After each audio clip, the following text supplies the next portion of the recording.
his role was in the game plan defensively that day. I thought Vita Vea did that last year. You look at this year's schedule, Rock. You've got a game against the Cincinnati Bengals, a team that starts off slow. However, they do have a pair of really good wide receivers, and now the Bucs are dealing with cornerback issues and injuries and question mark too. That's arguably the biggest concern heading into this year is what does the secondary look like outside of Zion McCollum at CB2 and the third guy down the line and so forth. And then you've got Cleveland Browns back here at home, followed by the Vikings in Tampa and the Packers in Tampa. If you start off this season right, if Vita plays, you could start this season 3-4 through your first 4 games. And if you do that, you get off on the right track. I feel very good about a double-digit win season for Todd Bowles' Buccaneers. However, if you start off slow, if you lose at Cincinnati, which is possible, I don't think it happens, but it's possible. You're down 0-1, you've got to come back, bounce back with the Browns. Through those first 4 weeks, you can now be 2-2, Rock. And with the feel surrounding Todd Bowles from the fans and the uncertainty surrounding Todd Bowles, I think getting off to a really good start this year is more important than ever for Tampa Bay and for the feel surrounding this team from the fans that are listening to us right now, filling in for T-Crush. They always seem to have a slide, and a lot of times it's out of the bye. And I see that it's a Todd Bowles coach team. That will probably happen. I don't think it's going to be as bad as last year. I don't think the defense is going to be as bad as last year. I see the team just above 500. I see the team 9-8. That is my prediction for the year. All right, let's go to the phone lines. Let's go to Venice. And Randy, you're up next on WDAE. What do you say, Randy? Thanks for holding on. Hey, I'm excited. We got football. Yes. Anyway, yes, it is awesome. Oh. Anyway, I'm going to try to keep the – I'm excited. Anyway, I'm going to try to keep this short, but I'm going to go from the offense to the defense, and I'm going to tell you they're going to go 11-6, and I'm going to tell you why. Okay. Last season, and tell me if I'm wrong, when Mike Evans went down, he went down with a hammy at the beginning of the season. But to me, and they added extra weapons, I think the offense clicked last year when Mike Evans wasn't in the lineup. That's when they were doing really good. And barring injury, which will ruin everything, if nobody gets injured, we have a solid line. We got Kenneth Gainwell. We have all of our receivers. I think the offense is going to click, and it's going to do better. Now, we go to the defense. The defense has improved tremendously. Now, I know we're having some problems at defensive back, but if we get that pass rush going with Reuben Bain and some of the other guys we've added, I don't think we have to worry about them so much if we have somebody all over the quarterback that don't have time to throw the ball like they did last year. So I'm saying 11-6. If we don't have any bad injuries that will eliminate players out of our roster. So I'm looking forward to this season. I think we're going to have a great season. We even improved our coaching. So I think we're all good all the way around. All right, Randy. Sound like you're a positive guy. I hope you enjoy the game tonight. Enjoy the season. Don't be a stranger, too. Thanks a lot, Randy. Thank you. All righty. There you go. Now, we have another texter right at the top says the Buccaneers go 11-6. This team is too talented to go under 10 wins. That's one of them. What about some of the other texts, Chris Mathis, that are flying in here today on WDAE? You got plenty of them. One Bucs fan says, are we including the playoffs and the Super Bowl or just the regular season? If just the regular season, 17 wins, baby. If you're including the playoffs and the Super Bowl, give me 20 wins. What is he smoking? I don't know, but he is excited about the Bucs. That's a good feeling. At least we do have something to look forward to with the team in our own backyard right here. Another one says, as of today, an uncomfortable 10-7 after a few games to start off the year. I feel 10-7, but that could change here several weeks into the season. Another one says 9-8. Todd Bowles is fired for sure. That comes from Frank, who's chiming in there. And then on the more negative side, pessimistic side, a Bucs fan chimes in saying, without Vita Vea, this is a 7-win team in 2026. Now, another one, Vegas is pretty much right. According to this texter, 7.5 over-under. I'm going to go with the Buccaneers to have 8 wins. We had on Anthony Beck yesterday, the former Buccaneer tight end. He is the coach of the year in the UFL, the United Football League. His son is a quarterback at Penn State. He was at Iowa State.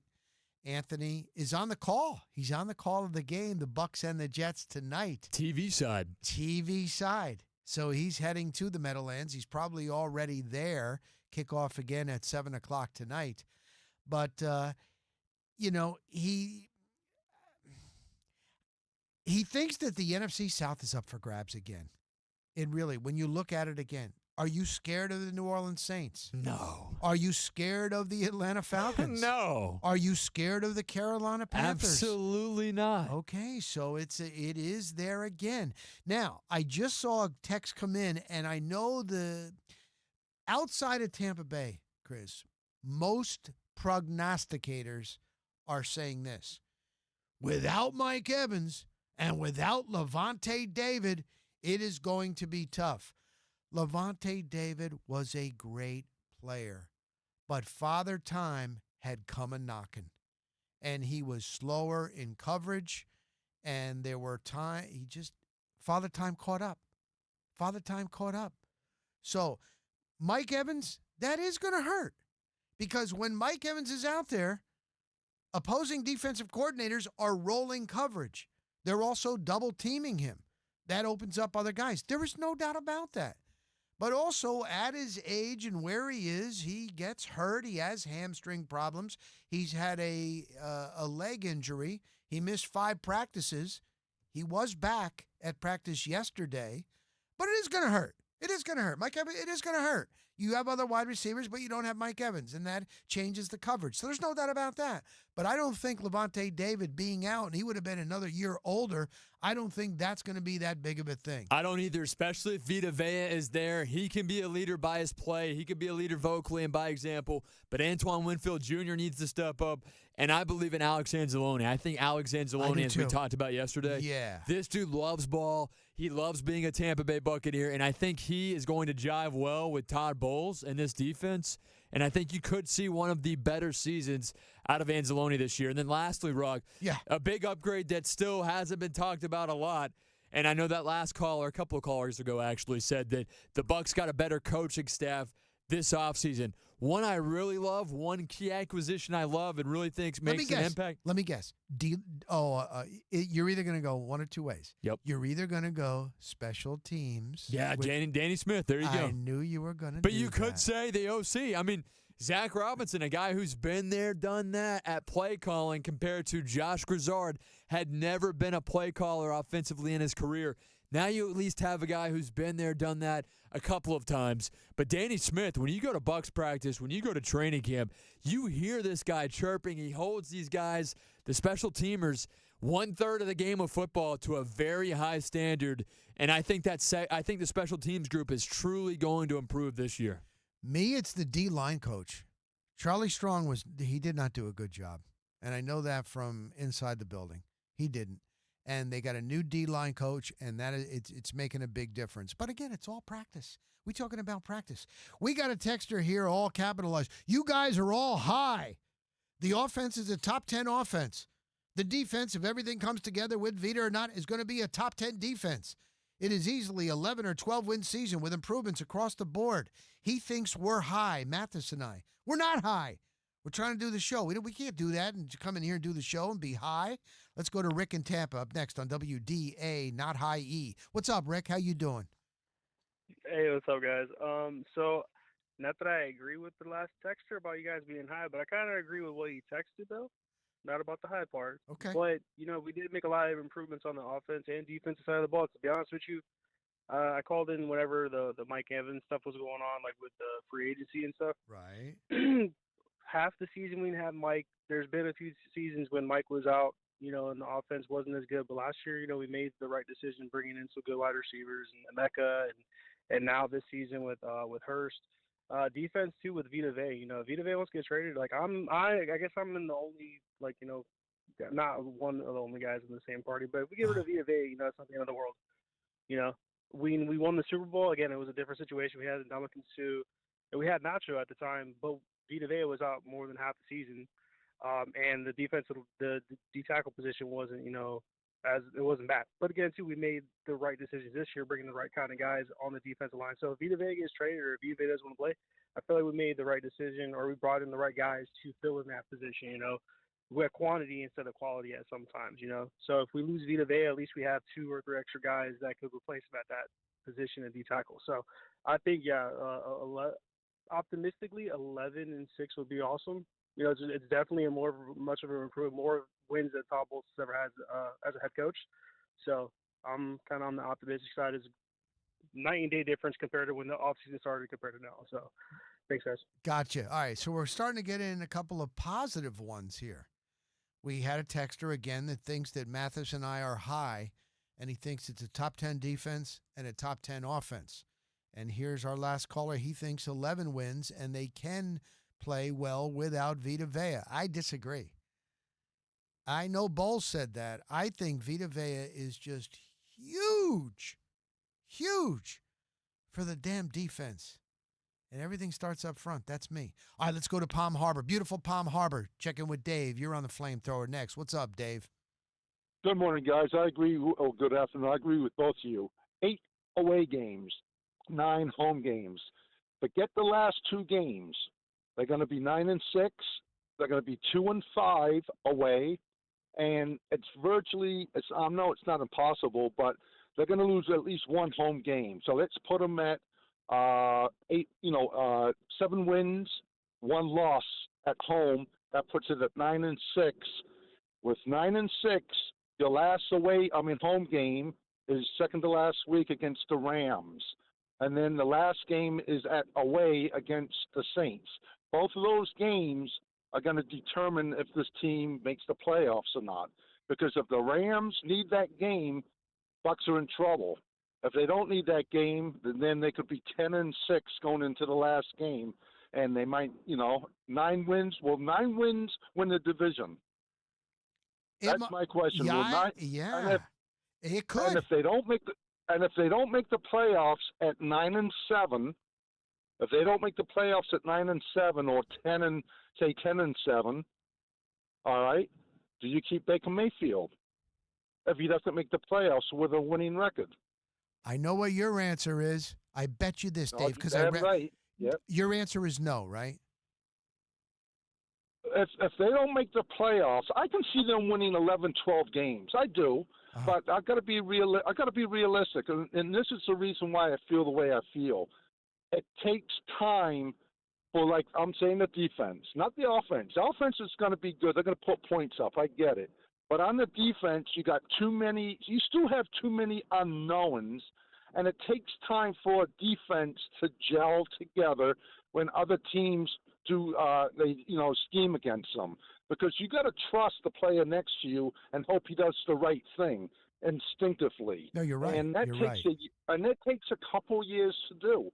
So I don't get me wrong. The defense on paper right now, and everybody's saying it's only practice, and you got to say to yourself, we look halfway decent. Yes, I think Vea is going to play. No doubt about it. He's cutting his throat if he doesn't play this year. He's playing. The question is, the reason why he's not playing right now, why do you want him to play? He's 325 pounds, 110 degrees outside. Let him rest, and so that way he doesn't get hurt. All right, great, Dave. Thank you, Dave. I got to run. Gerald McCoy, though, who is a huge Buccaneer fan, and he can speak to playing on the D-line. He did say, though, if this continues a little bit longer, Vita's got to start getting out there practicing with the team. You don't just, from not practicing at all, even though you can lift weights and you can run a little bit on your own. Oh, that's right. I forgot. Yeah, he's working out with Ndamukong Suh. No, but he's got to tweak back. Oh. He's got to tweak back. I forgot that. I bet nothing. I don't have anything officially, but we all know that Ndamukong Suh and him are great friends. Yup. His mentor, both professionally and outside of the game of football. I'm not surprised if they're working out to some degree together to stay in shape. That way, when he feels it's time to go play ball, he's good to go. He's not going to put himself in such a detrimental position where he's going to make himself look bad in a contract year, Vita, as far as Vita's play and performance on the field goes. But the thing is, too, Chris, it's very hard to simulate going up 11 on 11 with coaches and other players. You can do the, workout in a gym, and even run, but it's very hard to simulate. You got to start getting out there and practicing with your team. All right, let's go to the City of Angels. Let's go to Los Angeles and one of our favorites, my man Mike. What's happening, my man Mike? Hey, we got the dynamic duo here, you and Chris. That's pretty cool. I like it. Just for today until Cheat Kraz comes back. Go right ahead, Mike. Thank you, brother. I think the Bengals are going to whip the snot out of Tampa Bay in that first game. I think Burrow's going to carve that secondary up bad. Now listen to me. The Bengals have improved that defense dramatically. They're going to jump from a crap defense to a top 15. They got Boyamafe, they got Sexy Dexy, who's back and looks healthy as can be. They got Jonathan Allen from Minnesota, a solid guy. They've really improved that defense dramatically as far as the pass rush. So I got Tampa losing that game. They'll beat the Browns. Then they got to play the Vikings. They might beat the Vikings. O'Connell's a hell of a coach, but we'll give them one there. Packers, nope. Jordan Love will beat you. Cowboys, nope. You'll lose that game. Steelers, up in the air. Panthers, I think you're going to, in the league, in your division, you're going to split with the Panthers. You're going to split with the Saints. You're going to sweep the Falcons. Then we get to the Bears. Nope, Bears will whip you. Then the Lions, we'll see about that. And then we get down to the Chargers. I think finally, Justin Herbert's going to have a healthy offensive line. He's going to light this league up this year. So I don't think you win that game. The Ravens, I don't think you win that game.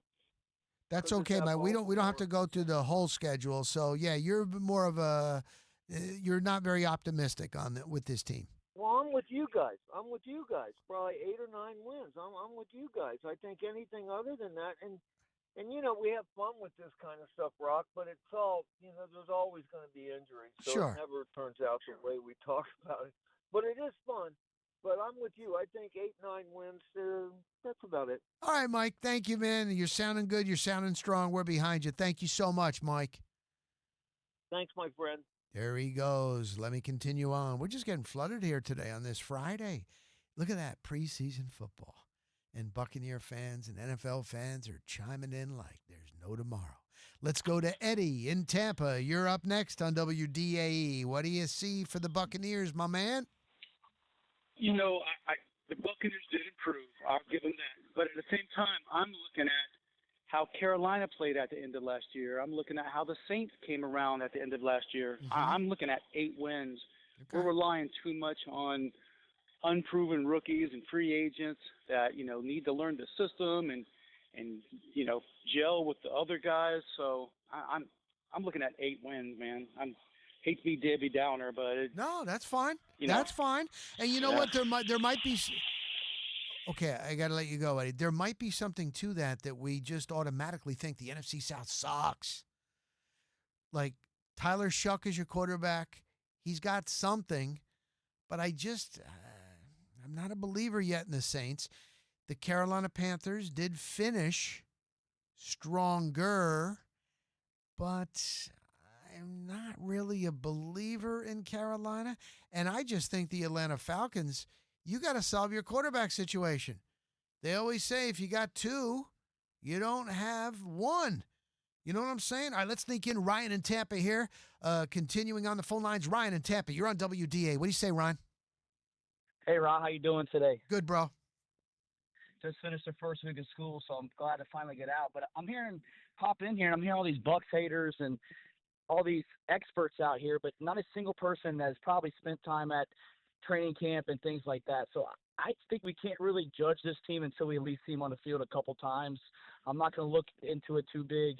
Preseason stuff, obviously, I like to see the depth and things like that. But I think game 1 and even into game 2, I really don't think you can fully judge this team until you're about a quarter of the way into the year, and then we can see what happens. Obviously, I've been on this show before. I'm not big a Todd Bowles guy, but I generally hope he does well. Obviously, for it just benefits the city as a whole if the team is playing well and getting into the playoffs, etc. So, really hopeful for this year. I'm hoping the Bucs play well. I enjoy watching it. It's my favorite thing to do on Sunday. So, I've just everybody pump the brakes a little bit, let it play out, and see who's doing what, and then go from there. There you go, Ryan. There you go. But we're on Talk Radio. We got to have some fun. It's a Friday. It's a fun Friday. We're taking some predictions. And let's see. What we're gonna do is we're recording this, so we're gonna keep this, and we're gonna see at the end of the year. We're gonna play this show and see who is right and who is wrong. Now, I know he's right.